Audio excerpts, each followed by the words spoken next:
जून 2024 के लिए अगर आप लोग पेड बैच को ज्वाइन करना चाहते हो तो आपके लिए बिल्कुल लाइव क्लासेस प्लस एनटीए की जो अपडेटेड पैटर्न होगा, सिलेबस होगा, उसके साथ में लेके आऊंगी। साथ ही साथ पुरानी सारी रिकॉर्डिंग क्लासेस आप लोगों को यहाँ पर मिलेगी।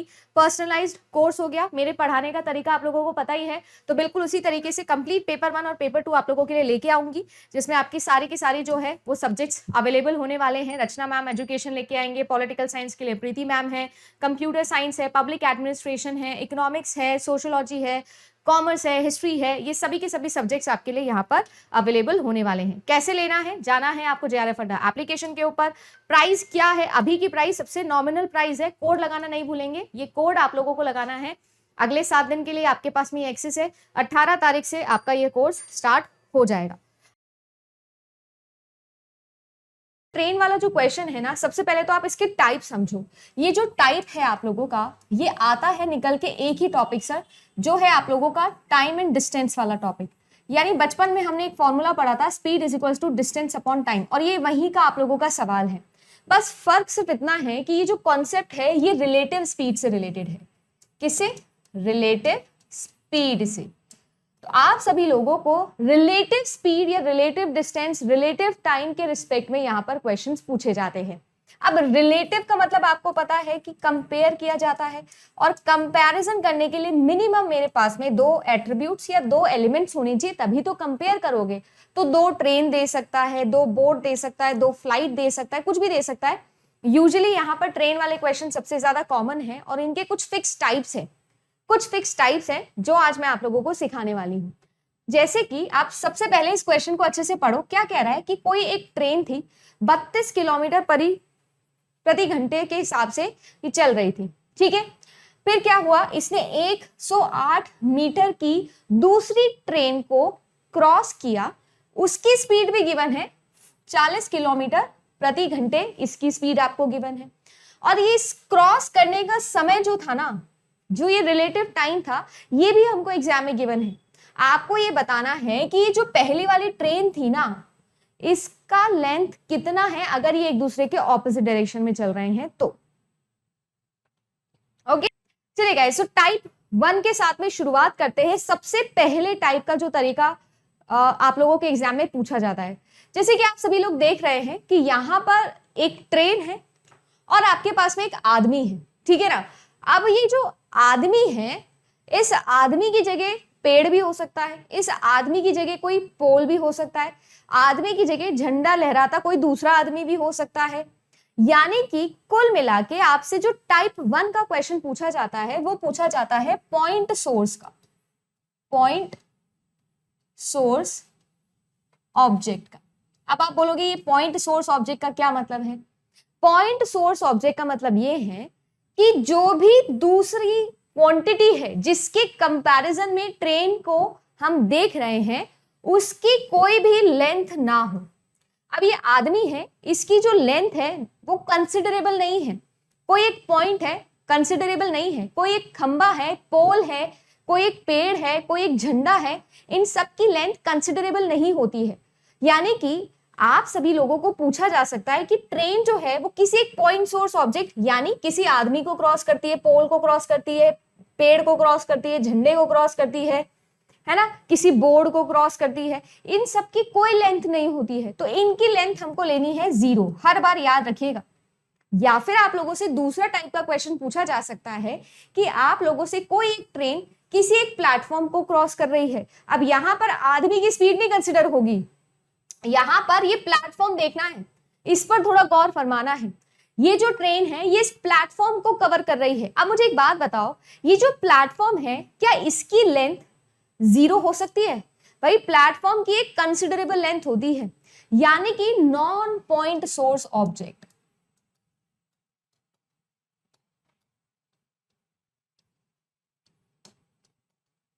क्या कह रही? नॉन पॉइंट सोर्स ऑब्जेक्ट वाला क्वेश्चन आ सकता है। अब इसके अलावा देखो एक टाइप और आ सकता है, क्या कि मैम 2 ट्रेन अगर आ गई तो देखो ये 2 ट्रेन सेम डायरेक्शन में आ रही हैं, वेयर इज ये 2 ट्रेन एक दूसरे के ऑपोजिट डायरेक्शन में आ रही हैं। तो एक केस ये भी बन सकता है, एक केस ये भी बन सकता है। ये जो केस है ना जिसके अंदर एक ट्रेन दूसरी ट्रेन के कंपैरिजन में देखी जाती है, ये भी आपका नॉन पॉइंट सोर्स वाले क्वेश्चन में ही आता है। तो कुल मिला के आपके पास है दो टाइप। मैंने कौन से दो टाइप बताए हैं, होपफुली आपको समझ में आ गया होगा। ध्यान से देखिएगा, सारे क्वेश्चन बनेंगे रेलवे वाले, जितने भी आपके रेलवे स्टेशन वाले, ट्रेन वाले, स्पीड वाले क्वेश्चंस आते हैं ना, वो सब हम करेंगे यहां पर। समझ में आ गया सबको? अब ध्यान से देखो, आप लोगों के पास में ये रिलेटिविटी हमको समझ में आ गई कि ठीक है मैम, या तो आप किसी ऐसे रिलेटिव ऑब्जेक्ट के रिस्पेक्ट में निकाल रहे हो ट्रेन जहां पर पॉइंट सोर्स है ऑब्जेक्ट, जैसे कोई आदमी हो गया, कोई पोल हो गया, है ना, समझ गए? पॉइंट सोर्स यानी जिसकी लेंथ नेग्लिजिबल है। या फिर आप निकाल सकते हो दूसरी ट्रेन के कंपैरिजन में, किसी प्लेटफॉर्म के कंपैरिजन में, एक कोई बड़े से और कोई तरीका हो सकता है, बड़ा सा घर दे दिया कि घर को क्रॉस कर रहा था, यानी जिसकी लेंथ गिवन होगी, जिसकी लेंथ कंसिडर हम 0 नहीं कर सकते हैं। दो तरीके के ऑब्जेक्ट्स हमको क्रॉस करवाने होते हैं। अब रिलेटिविटी के अंदर या तो दो ट्रेन्स या दो प्लेटफॉर्म या कुछ भी आपके लिए ऑपोजिट डायरेक्शंस में हो सकते हैं, या फिर दो ट्रेन्स सेम डायरेक्शन में आ सकती है। तो बचपन में हमने एक फॉर्मूला सीखा था। क्या फॉर्मूला सीखा था? हमने ये सीखा था same same repel. Same same repel सीखा था। क्या मतलब? दो सेम चीजें हमेशा हमेशा माइनस लेती है, माइनस। दो सेम चीज हमेशा माइनस करती है और दो ऑपोजिट चीज हमेशा अट्रैक्ट करती है। ये मेरे को आपको बताने की जरूरत नहीं, आप बहुत ज्यादा समझदार हो वैसे भी, है ना? तो बस वही फॉर्मूला यहां याद रखना है। मुझे एक बात बताइए, speed is equals to distance upon time होता है। अब एक बात बताओ, दुनिया में कहीं भी चले जाइए, चाहे ऑपोजिट डायरेक्शन में आ रहे हो या सेम डायरेक्शन में आ रहे हो, कहीं भी जाओ, क्या कभी डिस्टेंस नेगेटिव में आ सकता है? क्या कभी डिस्टेंस की वैल्यू नेगेटिव में आ सकती है? कभी भी? Is it possible? भाई डिस्टेंस कभी भी माइनस नहीं आता, तो डिस्टेंस तो हमेशा ऐड ही होता है। डिस्टेंस के बीच में तो हमेशा एडिशन ही लगाते हैं। अब डिस्टेंस यहां पर क्या ले सकते हैं हम? Length of the train. हमको क्या लेना है? Length of the train and trains actually, या फिर अगर प्लेटफॉर्म दिया है तो length of train plus length of platform. ये आपका क्या हो जाएगा? टोटल डिस्टेंस हो जाएगा, रिलेटिव डिस्टेंस हो जाएगा। टाइम क्या गिवन होगा? टाइम भी भाई हमेशा ऐड ही होता है, ये तो सब्ट्रैक्ट हो नहीं सकता, गिवन होगा ये तो एग्जाम में। स्पीड की बात कर लेते हैं। अब स्पीड जो है वो दोनों केसेस में अलग होती है। दोनों केसेस मतलब अगर ऑपोजिट डायरेक्शन में है तो, और अगर सेम डायरेक्शन में है तो। अगर ऑपोजिट डायरेक्शन के अंदर है तो स्पीड होगी दो की ऐड, यानी कि ट्रेन 1 की जो स्पीड है और जो ट्रेन 2 की स्पीड है, उन दोनों के अंदर एडिशन होएगा, तब जाके आप लोगों की रिलेटिव स्पीड निकलेगी।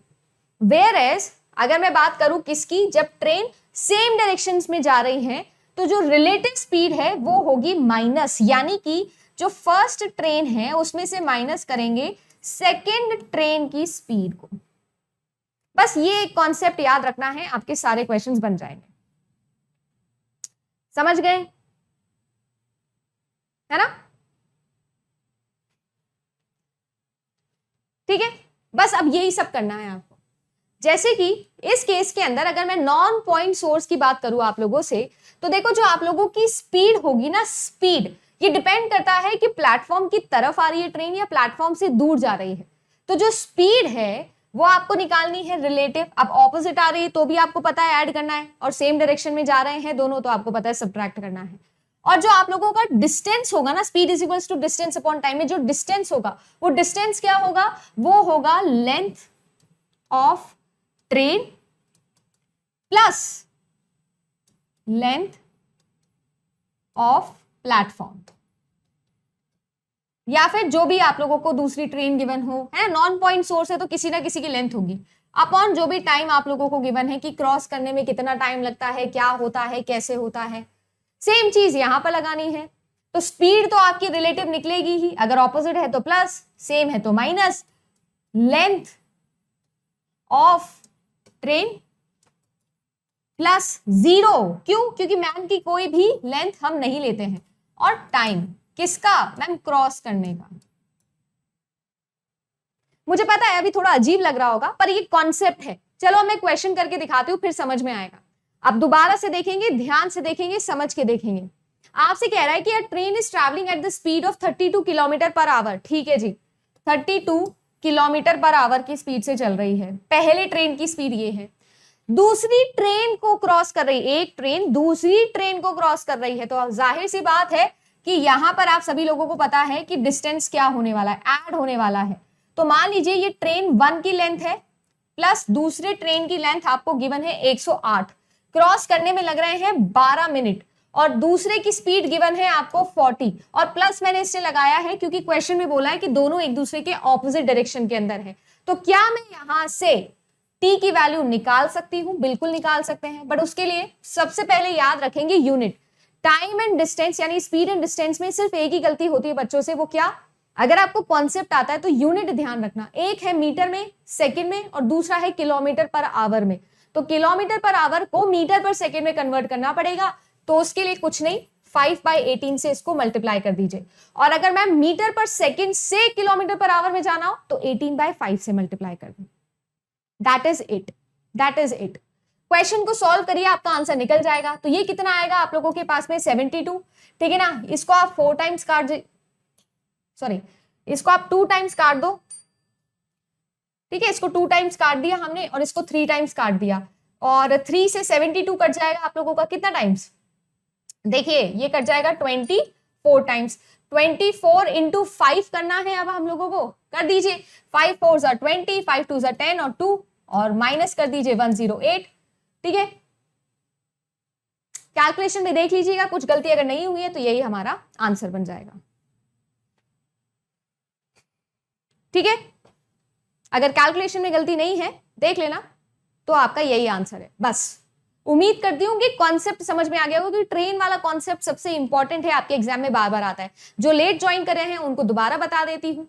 देखो मैंने आपको बताया, या तो ऑब्जेक्ट हो सकता है पॉइंट सोर्स, या ऑब्जेक्ट हो सकता है नॉन पॉइंट सोर्स, जैसे कि प्लेटफॉर्म है ना, जैसे कि दूसरी ट्रेन।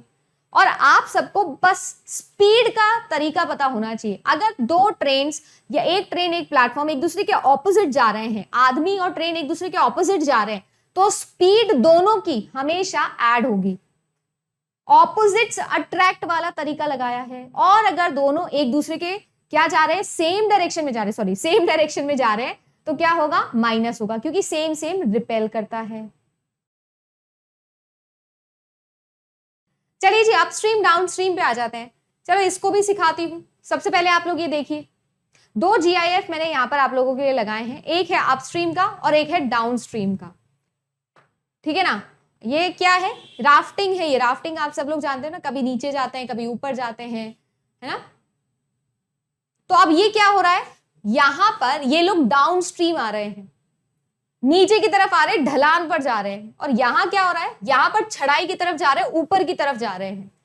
मुझे एक बात बताओ, जब भी हम लोग पानी की बात कर रहे हैं, यहां पर ना यूजुअली बोट आता है, और बोट कहाँ चलती है? बोट सड़क पे तो चलती नहीं है, पानी में ही चलती है। तो एक्चुअली में क्या होता है, ये जो पानी है ना, ये पानी 2 तरीके से होता है। जब पानी मूव नहीं करता तो हम उसको बोलते हैं स्टिल वाटर, स्टिल है ना, जब पानी मूव नहीं कर रहा होता। और जब पानी मूव कर रहा होता है तो हम उसे स्ट्रीम बोलते हैं। उसका कोई बहाव होता है, या तो नीचे की तरफ होता है या ऊपर की तरफ होता है, कोई गति उसके अंदर होती है। तो बेसिकली इसमें ना जो स्पीड है वो 0 है इसकी, और इसमें स्पीड जो है वो कुछ है, कुछ भी हो सकती है, x y z कुछ भी हो सकती है, बट स्पीड है किसकी? खुद की, पानी की। अब मुझे एक बात बताओ, मेरे पास में एक बोट है ना, मेरे पास में क्या है? एक बोट है। अब लग नहीं रही, थोड़ी कम लग रही, मान लो, बट बोट है, मैं लिख देती हूँ बोट। ठीक है जी, अब आपको समझ में आ गया मेरे ड्राइंग में कितने नंबर आते होंगे बचपन में स्कूल में। तो एनीवेज ये बोट है ना, और बोट जो है वो मैंने इस पानी के अंदर छोड़ दी। मुझे एक बात बताओ, चाहे ऊपर जाऊं या नीचे जाऊं, अगर मैं स्टिल वाटर में छोड़ूंगी तो क्या मेरे लिए रिलेटिव स्पीड में इसका कोई मैटर होगा? मैम जो पानी एकदम स्थिर है, पानी ही मूव नहीं कर रहा है, सिर्फ बोट मूव कर रही है, तो बोट की एनर्जी लगेगी भाई, बोट की स्पीड लगेगी, पानी का तो कुछ है ही नहीं। बट नोटिस करना, जब आप ढलान पे गाड़ी चलाते हो, जब नीचे की तरफ आपकी बोट जाती है तो उसकी स्पीड बहुत तेज होती है ना। और आज के जमाने में तो पेट्रोल जो है ना, पेट्रोल के प्राइसेस इतने हैं कि हम ढलान पे वैसे ही गाड़ी बंद कर लेते हैं, पेट्रोल बचाना होता है ना भाई। और मैम फिर हम ग्लोबल वार्मिंग भी तो हम ही बचा रहे हैं, आप और मैं मिलके ही तो बचा रहे हैं सारा। तो हम क्या करते हैं नीचे की तरफ, क्यों? क्योंकि आपको पता है कि ढलान जो है वो हमारी हेल्प करती है, क्योंकि रास्ता ही नीचे की तरफ है तो मैम अपने आप गाड़ी चली जाती है। वो क्यों? क्योंकि इस ढलान की अपनी कोई स्पीड होती है, ठीक है। इसका स्ट्रक्चर ही ऐसा होता है। बिल्कुल वैसे ही ये जो बोट है या तो ये ऊपर की तरफ जा सकती है या ये बोट जो है ये नीचे की तरफ आ सकती है। अब जब नीचे की तरफ आएगी तो आपको पता है कि इसकी स्पीड तेज हो जाएगी। क्यों हो जाएगी? क्योंकि जो स्ट्रीम की स्पीड है ना वो इसकी हेल्प करेगी इसको नीचे आने में। और जब चढ़ाई करते हैं तो आपकी जो स्पीड है वो कम हो जाती है, ज्यादा एनर्जी लगती है। क्यों? क्योंकि मैम जिस बहाव की तरफ आप चल रहे हो वो ऑपोजिट है। तो कुल मिला के बात ऐसी है कि आप लोगों को एग्जाम में दो चीजें गिवन होती है। आपको ये अपस्ट्रीम समझना है क्या है और आपको ये समझना है डाउनस्ट्रीम है तो क्या है। तो यानी कि अगर बोट और स्ट्रीम क्या हो, ऑपोजिट हो, तब तो ये क्या होता है, अपस्ट्रीम होता है। और अगर बोट और स्ट्रीम दोनों सेम डायरेक्शन में हो, चाहे नीचे की तरफ हो या ऊपर की तरफ हो, तो ये डाउनस्ट्रीम होता है। समझ में आ गया क्या अपस्ट्रीम और डाउनस्ट्रीम क्या होता है?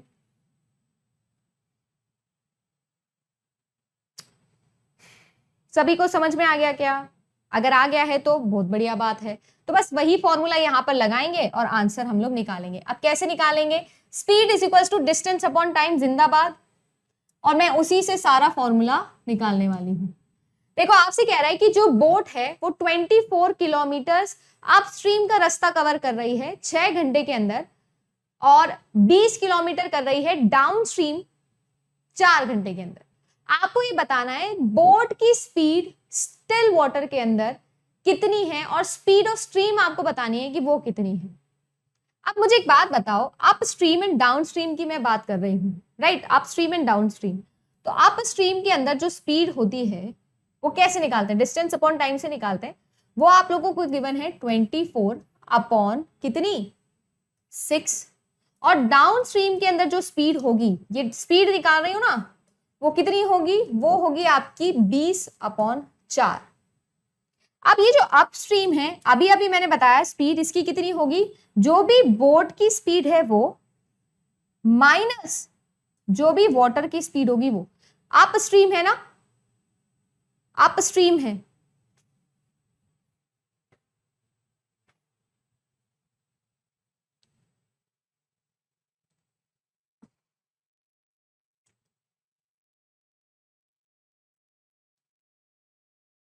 अरे एक बार रिपीट क्या, हम 2 बार भी रिपीट करेंगे।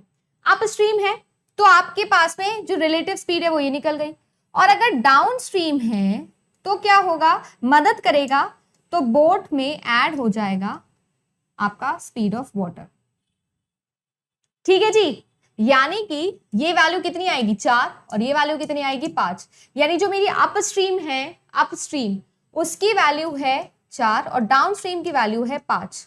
तो 2 इक्वेशन 2 वेरिएबल सॉल्व करिए, आंसर निकाल लीजिए। कैसे सॉल्व करेंगे मैं कर देती हूं आप लोगों के लिए। Basically speed of boat minus speed of water बराबर 4 है, speed of boat plus speed of water बराबर 5 है। कुछ मत करो, दोनों इक्वेशन को ऐड कर दो। तो 2 स्पीड ऑफ बोट जो है वो 9 आ जाएगी, स्पीड ऑफ बोट जो है वो 9/2 आ जाएगी, यानी कि 4.5 आ जाएगी।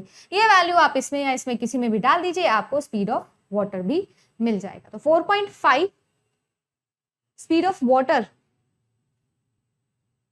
है ना, एक ही है, that is option number B.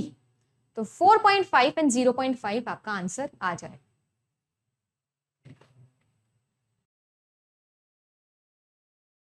के ऊपर हम लोग बात करते हैं। सबसे पहली बात तो अगर मैं आप लोगों से बात करूं टाइम एंड वर्क, इस टॉपिक में किस तरीके के क्वेश्चंस आते हैं, तो आप लोगों को कुछ लोग दिए जाते हैं। बेसिकली आप लोगों के पास में एक गिवन इन्फॉर्मेशन होती है, उस गिवन इन्फॉर्मेशन के अंदर आपको बताया जाता है कि इतने लोग हैं जो इतने दिन में ये काम कर सकते हैं, अगर एक जना काम कर रहा है तो वो इतने दिन में काम खत्म कर सकता है, उसको इतने पैसे मिलते हैं, उसकी एफिशिएंसी पहले वाले आदमी से डबल है। इस तरीके की सारी इंफॉर्मेशन आपको क्वेश्चन में गिवन होती है और फिर आप लोगों से कॉम्बिनेशन पूछ के आंसर्स निकलवाता है। जैसे कि अगर मैं 2 लोगों को साथ में काम करवाऊंगी तो कितना समय लगेगा, अगर मैंने 2 लोगों से काम करवाया 5 दिन के लिए, फिर तीसरा लोग आ गए हैं और 3 लोगों ने मिलकर बचे हुए 5 दिन में काम खत्म किया, तो फिर कितना टोटल टाइम लगेगा, टोटल वर्क कितना है, पैसा कितना लगेगा, वेजेस कितने दिए जाएंगे, टाइप्स ऑफ वर्कर पर क्वेश्चंस आते हैं। इस तरीके के क्वेश्चंस आते हैं आप लोगों के सामने। तो जैसे फॉर एग्जांपल एक क्वेश्चन आपके सामने मैंने यहाँ पर लिखा है, इसको हिंदी में भी समझते हैं। A and B can do work in 12 days, B and C जो है वो 15 दिन में काम खत्म कर सकते हैं और सी और ए जो है वो 20 दिन में काम खत्म कर सकते हैं। अगर तीनों को साथ में काम करवा देंगे तो आपको बताना है कितने दिन में काम खत्म होता है। देखो ये आप लोगों का सबसे बेसिक टाइप का क्वेश्चन है जो यूजीसी नेट एग्जामिनेशन में पूछा गया है और उसी को सॉल्व करके मैं आपको वो ट्रिक समझाने वाली हूँ। एक ट्रिक जो आप लोगों को हमेशा याद रखनी है, भले ही आप कोई से भी टाइम एंड वर्क के क्वेश्चन को सॉल्व कर रहे हो, टाइम एंड वर्क का क्वेश्चन सॉल्व करने के लिए सबसे पहले आपको 3 कॉलम्स बनाने हैं और इन 3 कॉलम्स के अंदर आपको बचपन का एलसीएम मेथड जरूर याद करना है। देखिए गाइस, यहाँ पर आपके पास में 3 क्वांटिटीज है जिन पर आपको खेलना होता है। एक आपके पास में होती है गिवन इन्फॉर्मेशन, कोई भी गिवन इन्फॉर्मेशन होगी वो हमेशा मैं एक कॉलम में लिखूंगी। यहाँ पर आता है एलसीएम और इस एलसीएम को मैं बोलती हूँ टोटल वर्क। ये हमेशा याद रखें कि हमेशा बीच में हमारा टोटल वर्क आएगा। अभी क्वेश्चन करेंगे तो और क्लियर हो जाएगा। और ये जो होता है इसे हम लोग बोलते हैं एफिशिएंसी। क्या बोलते हैं? एफिशिएंसी इसको हम लोग बोलते हैं। जैसे फॉर एग्जाम्पल मेरे पास में बंदे हैं राम और श्याम, ठीक है जी। राम जो है वो कोई भी काम, ऐसा क्वेश्चन में गिवन है कि किसी भी काम को 20 दिन में खत्म कर देता है, किसी भी काम को अकेले 20 दिन में पूरा खत्म कर देता है। और जो श्याम भैया है वो श्याम भैया कह रहे हैं कि मैं तो 30 दिन के अंदर पूरे काम को खत्म करता हूं। अच्छा, कॉमन सेंस वाली बात है कि राम 20 दिन में काम खत्म कर दे रहा है और श्याम 30 दिन में काम खत्म कर रहा है, दोनों सेम ही काम कर रहे हैं, एक को 10 दिन ज्यादा लग रहे हैं, तो जाहिर सी बात है कि जो श्याम है वो राम से धीरे काम कर रहा होगा। इसे हम लोग बोलते हैं कि एफिशिएंसी जो है वो श्याम की कम होगी। ये आप लोगों को यहाँ पर समझ में आ रहा होगा, कॉमन सेंस वाली बात है। अब बात ऐसी है कि इस क्वेश्चन को सॉल्व कैसे किया जाए। आप लोगों से मैं पूछ रही हूँ कि अगर दोनों को साथ में काम करवा देंगे तो टोटल जो आप लोगों का काम है वो कितने दिनों में खत्म हो जाएगा। फॉर एग्जाम्पल मैं आपसे पूछूं तो आप क्या बोलोगे? 50 दिन में खत्म हो जाएगा। भाई नहीं, ऐसा नहीं है। कैसे नहीं है? कैसे नहीं 20 दिन में या 30 दिन में? नहीं, मैं कह रही हूँ दोनों को साथ पे काम में लगा दिया। ये हम तब तक नहीं निकाल सकते जब तक मुझे ये नहीं पता कि भाई टोटल वर्क कितना है। बस ये पता है कि किसी काम को ये 20 दिन में कर रहा है, किसी काम को ये 30 दिन में कर रहा है। तो सबसे पहले आप निकालो टोटल वर्क। ये हर बार आपको सेम पैटर्न फॉलो करना है। जो भी क्वेश्चन में गिवन हो उसे आप लोग यहाँ पर लिख लीजिए और फिर आपको करना क्या है, इन दोनों का ले लेना है एलसीएम। जो भी नंबर यहाँ लिखा हो उसका एलसीएम आप ले लो। अब एलसीएम जैसे आप लोग लेना कंफर्टेबल समझते हो आप ले सकते हो। मैं एलसीएम लेने के लिए सबसे बड़ा नंबर उठाती हूँ और उसकी टेबल बोलना स्टार्ट करती हूँ। जैसे ही दूसरा वाला नंबर भी उससे डिविजिबल हो जाता है वही मेरा एलसीएम होता है। जैसे इस सिचुएशन के अंदर 60 आप लोगों का एलसीएम आ जाएगा। कैसे? 30 से भी जाता है, 20 से भी जाता है। एलसीएम आ गया। अब आपको एफिशिएंसी निकालनी है। ये जो एफिशिएंसी होती है ना, सारा का सारा खेल इसी से जाएगा। ये गिवन इन्फॉर्मेशन एलसीएम निकालने के बाद में फेल है, इसकी अब कोई जरूरत नहीं है हमें पूरे क्वेश्चन सॉल्व करने में। सारा जो हीरो है ना वो कौन है? एफिशिएंसी है। एफिशिएंसी को हम बोल सकते हैं एक दिन का काम। एक दिन का काम, एक दिन का काम से मेरा मतलब ये है, मुझे ये पता है कि पूरा काम ये 20 दिन में कर सकता है और टोटल काम मुझे पता है कि 60 दिन का है। तो मैं भाई 60/20 करके मैं ये नहीं निकाल सकती क्या कि ये एक दिन में कितना काम करता होगा। तो 0 से 0 यहाँ कटा और 3 आप लोगों के पास में आ गया।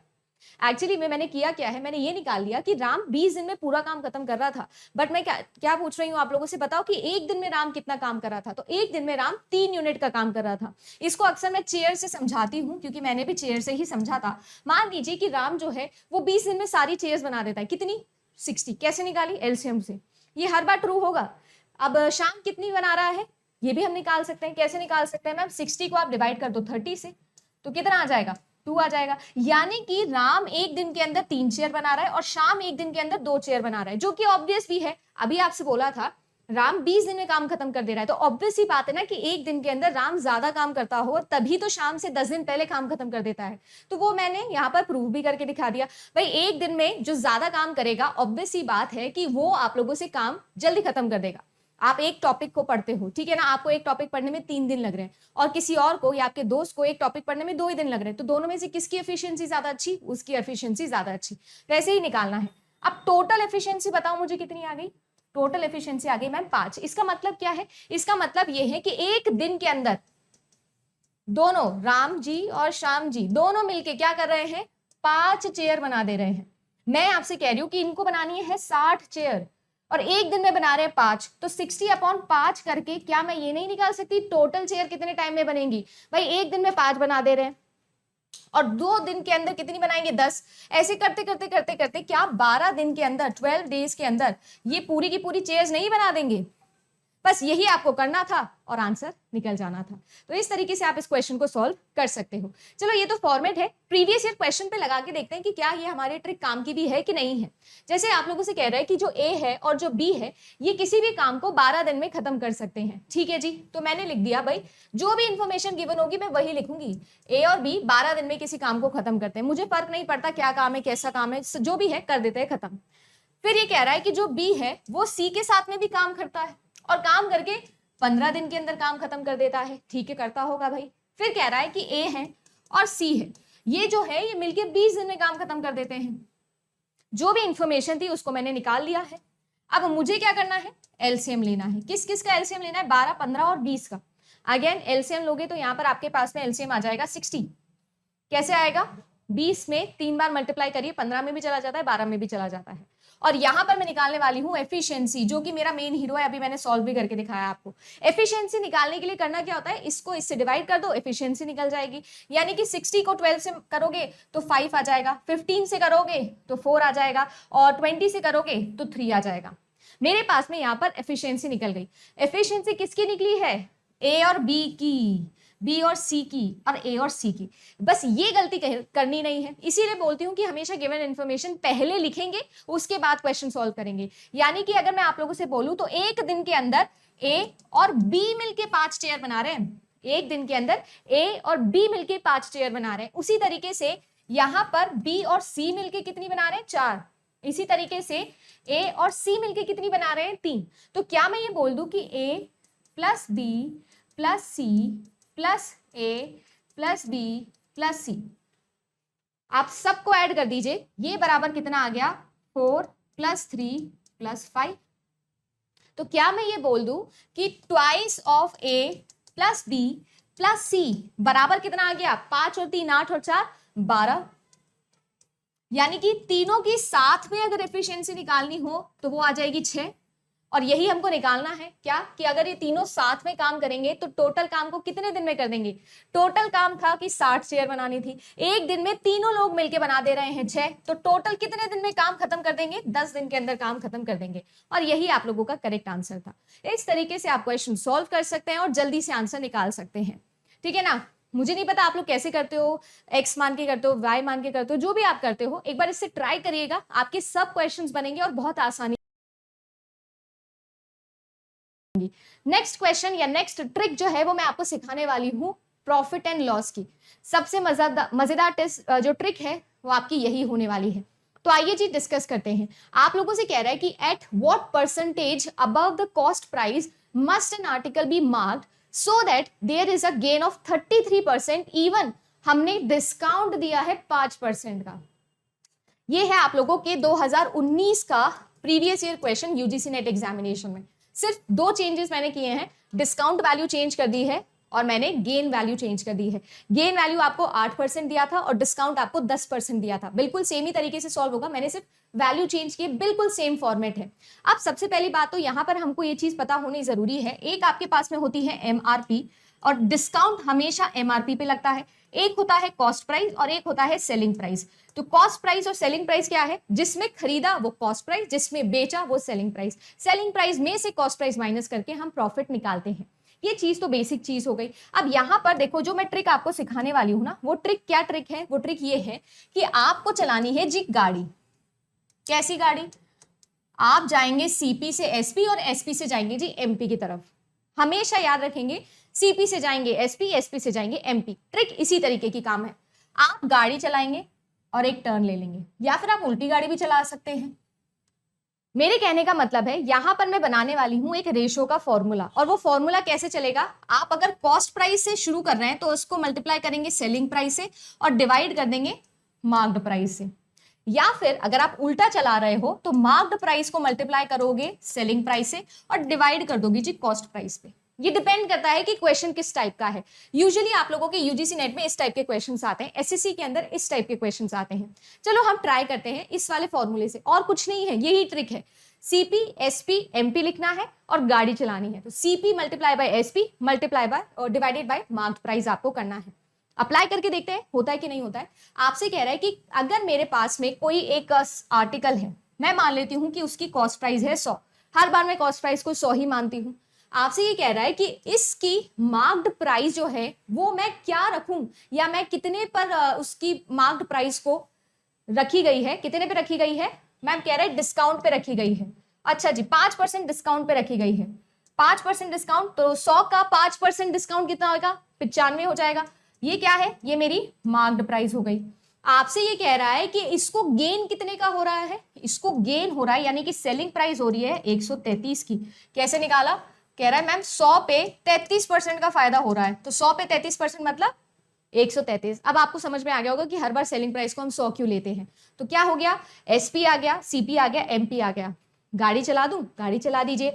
मैंने कहा सीपी एसपी एमपी, सॉल्व करिए, आपका आंसर निकल जाएगा। चलिए दोबारा से सॉल्व करके देखते हैं। 5 से काटूंगी तो 5 1 और 5 9 आ जाएगा, ये 20 टाइम्स चला जाएगा, और ये 19 से सीधा सीधा आई थिंक 7 टाइम्स कट रहा है ना, हाँ राइट। 6 अपना बिल्कुल 63 है तो कट रहा है। अब आपका आ जाता है, ये कितना आ जाएगा, 7 2 14 और 0 का 0 एज इट इज।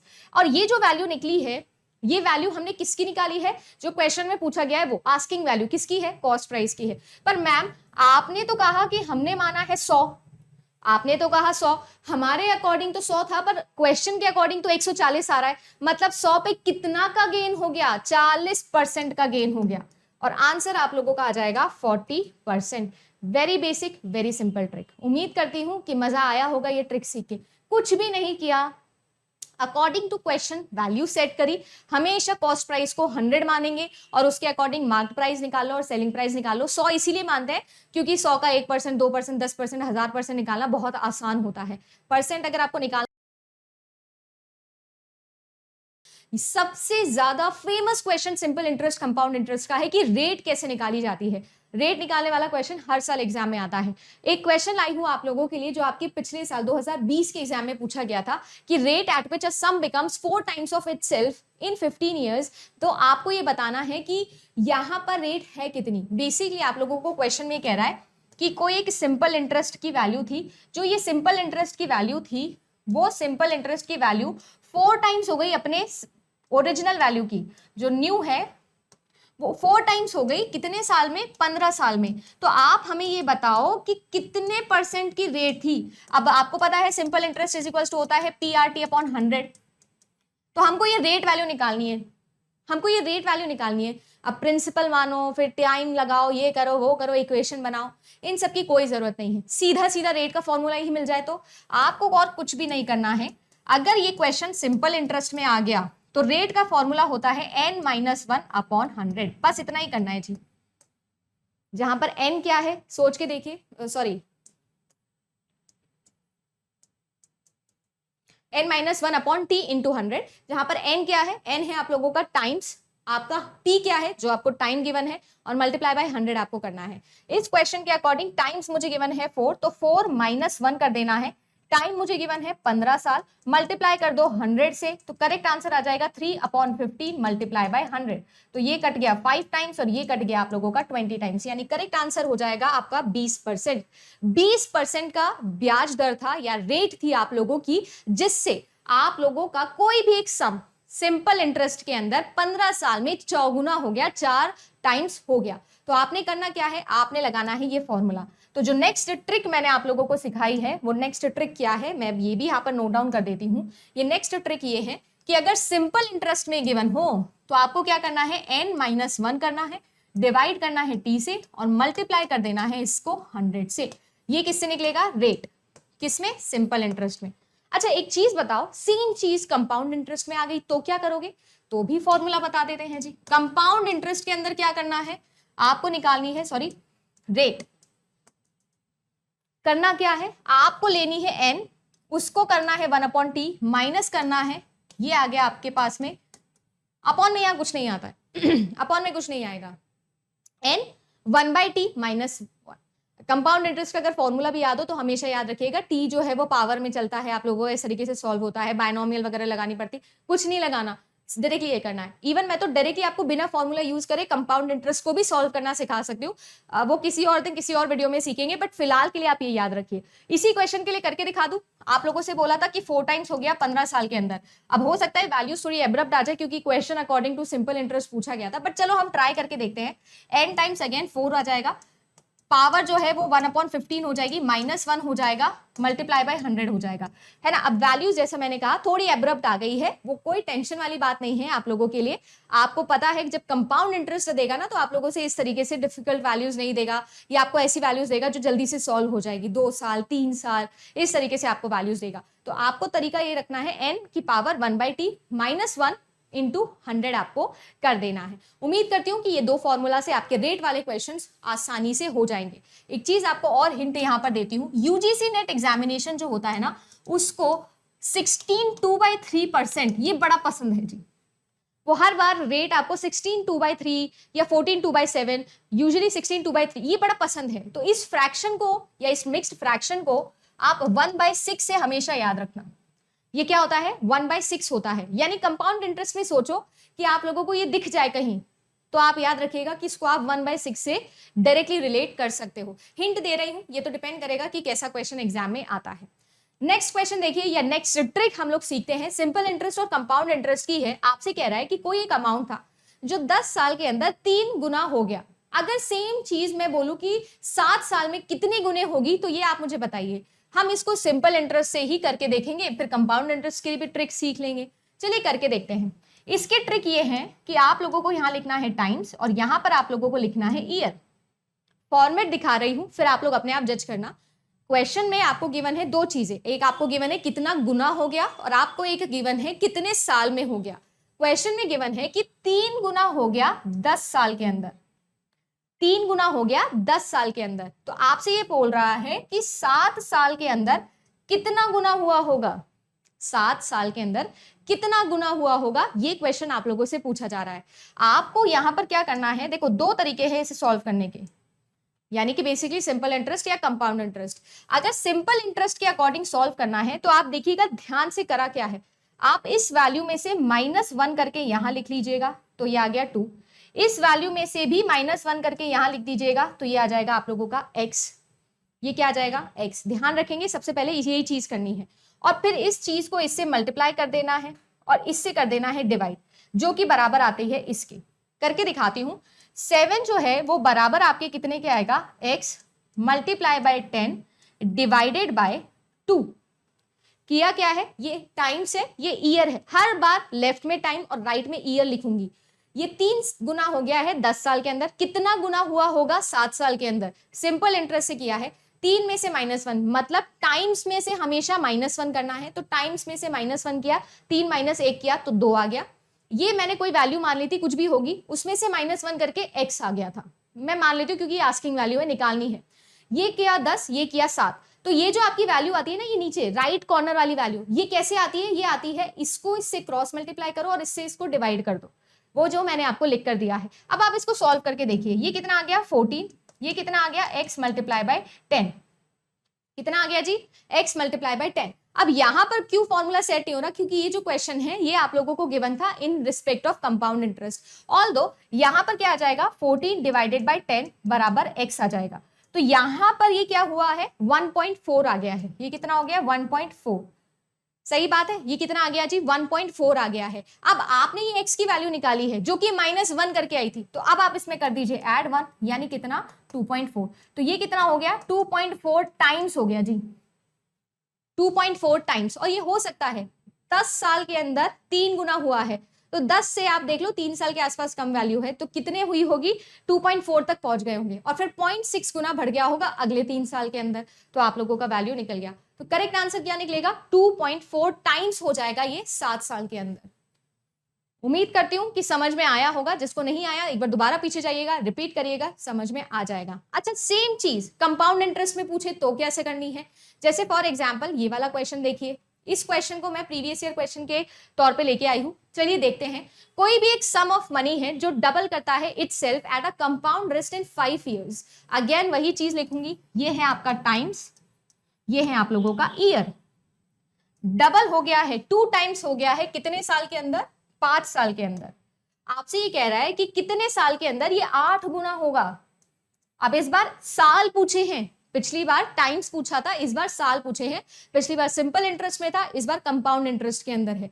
अब ये क्वेश्चन करने के लिए, क्योंकि आपको पता है जो कंपाउंड इंटरेस्ट के प्रिंसिपल या इंटरेस्ट का फॉर्मूला होता है वो क्या होता है, आप सब लोग जानते हो, 1 अपॉन मल्टीप्लाई माइनस पी, है ना, ऐसे हम लोग निकालते हैं। तो मतलब रेट अपॉन 100 करना पड़ता है, पावर में टी चढ़ाना पड़ता है, बड़ा कुछ होता है। तो ये सारी चीजें करने की बजाय हम क्या करेंगे, डायरेक्टली इसका भी ट्रिक सीख लेंगे। और वो ट्रिक कैसे करेंगे, यहां पर हम -1 नहीं करेंगे जैसा मैंने सिंपल इंटरेस्ट में किया था। -1 किस में करना है, सिंपल इंटरेस्ट में। यहां पर क्या करना है, पावर चढ़ानी है, क्योंकि आप ये याद रखना कंपाउंड इंटरेस्ट में सब चीजें पावर में चलती है, क्योंकि ब्याज पे ब्याज लगता है। आई होप कि आपको ये पता हो। तो अब हम यहाँ पर करने क्या वाले हैं, ध्यान से देखिएगा। मैं निकालने वाली हूं इसकी पावर। आप जो टाइम्स आपको गिवन है वो कॉमन पावर में निकालना है। तो आप इसको 2 की पावर 1 लिख सकते हो, इसको आप 2 की पावर 3 लिख सकते हो, क्योंकि 2 की पावर 3 भी 8 ही होता है। और सेम ड्रिल चलानी है। इस बार इसको मल्टीप्लाई करना है इससे और डिवाइड कर देना है इसकी पावर से। यानी कि जो आपका ईयर निकलेगा वो कितना निकलेगा, 3 मल्टीप्लाई बाई 5 डिवाइडेड बाई 1, यानी कितना, 15। कितना निकलेगा, 15। तो करेक्ट आंसर आपका 15 ईयर्स ही हो जाएगा, ऑप्शन नंबर 4। और यही आपका करेक्ट आंसर था। आई होप मैंने सही किया, बिल्कुल सही किया है। उम्मीद करती हूँ कि आप लोगों को ये ट्रिक समझ में आई होगी। तो अगर आप लोग स्क्रीनशॉट लेना चाहते हैं, वैसे तो मैं ये पीडीएफ आप लोगों से शेयर करूंगी, but still I can tell you. Simple interest के अंदर यहाँ पर टाइम्स लिखते हूँ, यहाँ पर ईयर लिखती हूँ। तो टाइम्स में आप लोगों को जो भी वैल्यू गिवन हो, ठीक है ना, जो भी वैल्यू गिवन हो, आपको इस वैल्यू को करना है -1, इस वैल्यू को भी करना है -1। ये जो भी वैल्यू आएगी उसको मल्टीप्लाई करना है इस वैल्यू से, और ये वैल्यू आप लोगों की निकल जाएगी डिवाइडेड बाय दिस वैल्यू से करके। वेयर एज कंपाउंड इंटरेस्ट का देखो, जितना इमेजिन करोगे उतना आसान मैथ्स हो जाएगी और उतनी जल्दी होगी। कोई फॉर्मूला लगाने नहीं बोल रही हूँ, सीधा सीधा ट्रिक सिखा रही हूँ। और हर बार फेमस क्वेश्चन से जो आपके एग्जाम में आते हैं, ये टाइम्स गिवन है, ये ईयर गिवन है, जो भी वैल्यूज टाइम्स की गिवन हो उसको एक कॉमन पावर में बदलो, कॉमन पावर के अंदर। और अगेन वही फॉर्मूला लगाना है। क्या लगाना है, जो आप लोगों का नेक्स्ट पावर आई है, नेक्स्ट मतलब देखो ये फर्स्ट है, ये नेक्स्ट है, तो नेक्स्ट जो भी पावर आई है, राइट, मल्टीप्लाई करना है गिवन ईयर से, और डिवाइड कर देना है ओल्ड पावर से।